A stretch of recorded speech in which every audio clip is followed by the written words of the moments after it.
ಸಹೃದಯ ಸಜ್ಜನ ಸ್ನೇಹಿತರೆ, ಆಗಿ ಹೋಗಿರುವುದನ್ನು ಸರಿಪಡಿಸಿಕೊಳ್ಳಲು ಸಾಧ್ಯವಿಲ್ಲ. ಅದು ಅಸಾಧ್ಯ. ಮುಂದೆ ಮಾಡಬೇಕಾದುದನ್ನು ಸರಿಯಾದ ರೀತಿಯಲ್ಲಿ ಯೋಚಿಸಿ ಮಾಡಬೇಕು. ಅದು ಸಾಧ್ಯ.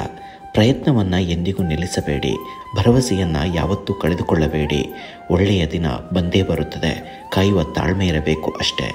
ನಿಮ್ಮ ಸಂತೋಷವನ್ನು ನೀವೇ ಹುಡುಕಿಕೊಳ್ಳಬೇಕು. ಬೇರೆಯವರಿಂದ ಅದು ಅಪೇಕ್ಷಿಸಬಾರದು. ನಿಮ್ಮ ಬಗ್ಗೆ ಬೇರೆಯವರು ಏನು ಆಲೋಚಿಸುತ್ತಾರೆ ಎನ್ನುವುದು ನಿಮ್ಮ ಕಾಯಕವಾಗದಿರಲಿ. ಸಮಯ ಎಲ್ಲವನ್ನ ಸರಿಪಡಿಸುತ್ತದೆ. ಸಮಾಧಾನದಿಂದಿರಿ.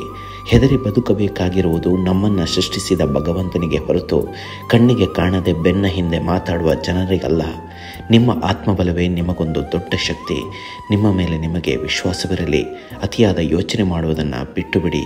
ಜೀವನದಲ್ಲಿ ಏನಾಗುತ್ತದೆಯೋ ಆಗಲಿ ಬಿಡಿ. ಏನಂತೀರಾ? ಕಮೆಂಟ್ ಬಾಕ್ಸ್ನಲ್ಲಿ ತಿಳಿಸಿ. ನಮಸ್ಕಾರ.